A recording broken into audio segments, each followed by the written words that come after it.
showing our routing up to Paris. Down we go into the metro, into the Châtelet-Léal station. We've just arrived in Paris, and the first thing we're going to do is go up the Eiffel Tower. This way to the tower.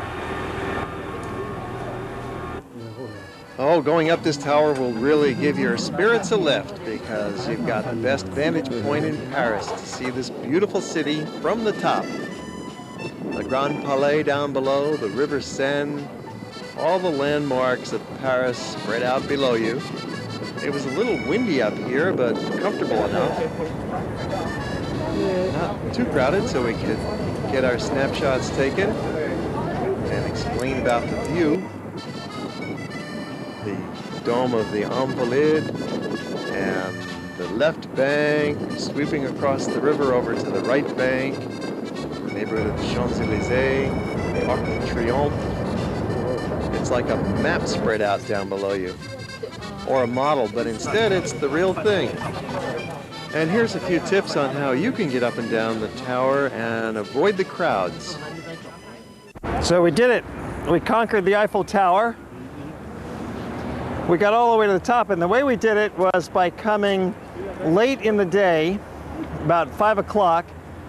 If you come in the midday, there's going to be a line. If you come in the nighttime, there's also going to be a line.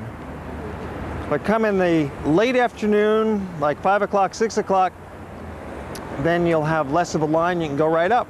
This is the first thing we've done in Paris upon arrival on the tour, and we've already reached the heights of the city. The highest point is at the top of the Eiffel Tower, 900 feet high. And then, of course, it's time for dinner. We're having a classic French dinner at the brasserie called The Dog Who Smokes.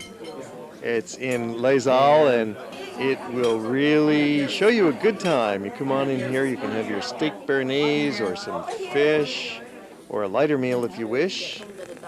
You can eat upstairs or downstairs. Real good service here. Paris is the gastronomic capital of the world. You can find all kinds of great treats here. Our hotel is the Novotel at Les Halles, which has an interesting view of a new shopping mall development in the heart of Paris, just for these 2 square blocks, and otherwise you're surrounded by the old buildings of the city, right in the heart of town. So we go off on a city tour with a local guide in the tour bus. Like the shops, galleries, places open at 10, and then we work until 6:30 p.m. non-stop. They don't close in between. All the other bridges that were here before collapsed into the water, and that bridge remained, and it's called the new but the oldest by reality. So there you are. There used to be buildings, houses on both sides. Now within the area we have a monument very soon you are going to see, which is called Bastille. Bastille Monument. If you look ahead of you now, ahead across to the front part of the bus, you can see in the foreground that column. Have a look at the new building on the right. Really very new, very much different. And every now and then we stop the tour bus and get out and stretch our legs and have a stroll through some of the more scenic attractions of town, such as the Place de Vosges. Built at once? It all built at once. Wow. Yeah. In the 16th century. And the nobility moved right in. And the nobility moved right in, and they lived here until the revolution. Because in the revolution they were chased out of the country. The French people didn't like nobility and aristocracy.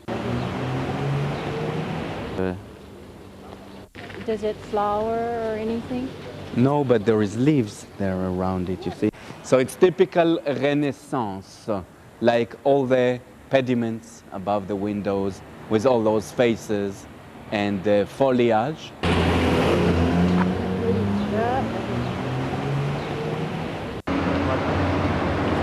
I like the archway, you know, with the door and all that. So this church you will be able to go tomorrow. It's near your hotel. You are going to go there. But it's called Notre Dame, Our Lady. Our Lady, Virgin Mary. Now we arrive to another district through the Latin Quarter. All kind of learning and research centers, medical, of all geographical, for example. It's all in this section of Paris called the Latin Quarter.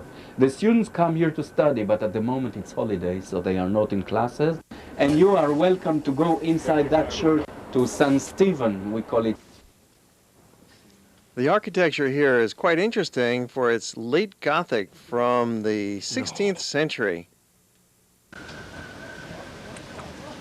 And beautiful garden in Italian style and a fountain, the fountain of Medici that is beautiful. It's called Montparnasse Tower, 600 feet high. So that's the worst mistake of Paris for architecture, the Montparnasse Tower. Nevertheless, on top there is a restaurant. And that's it, Yves Saint Laurent on the right. And many other shops for high French fashion you find along here at Saint-Germain-des-Prés, another name of high fashion, Christian Dior.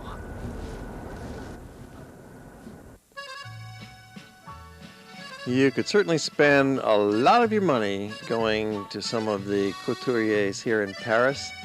Or better yet, you just stay on the bus and continue your sightseeing from the safety of a window, passing some of the Luxembourg Garden here on the right side of the bus as we make our way to the Arc de Triomphe.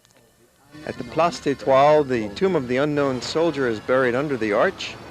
And from here, we've got the Champs-Élysées and 11 other boulevards radiating out like stars. Tourism office is conveniently located there.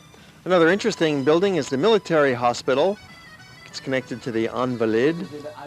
And again, the Eiffel Tower. No matter where you are in the city, you generally have a nice view of the Eiffel Tower, particularly here from the Champ de Mars. Another spot that you really should visit when you're in Paris is Versailles. It's just about a half an hour outside of town. Of course, the fabulous home of Louis XIV. And there's Louis in a bust that was sculpted by Bernini, the great Italian Baroque artist that we've seen so much of in Rome. The interior of Versailles shows you how the Sun King liked to live, the most sumptuous and regal existence you could ever imagine, highlighted especially in the Hall of Mirrors. This is where the Treaty of Versailles was signed after World War I. There's a lot of history associated with the palace, and it's such a beautiful spot with its gardens around it. You really should make it a point to come on out to Versailles and visit. The easy way to get out there is by train, the RER, as we'll show you in a moment. Or you could take a half-day bus tour. So this was his inner courtyard, and his private apartments are all around the windows that you see here. Finished with Versailles. Saw the apartments, saw the gardens. Now we're going back to town by the RER train.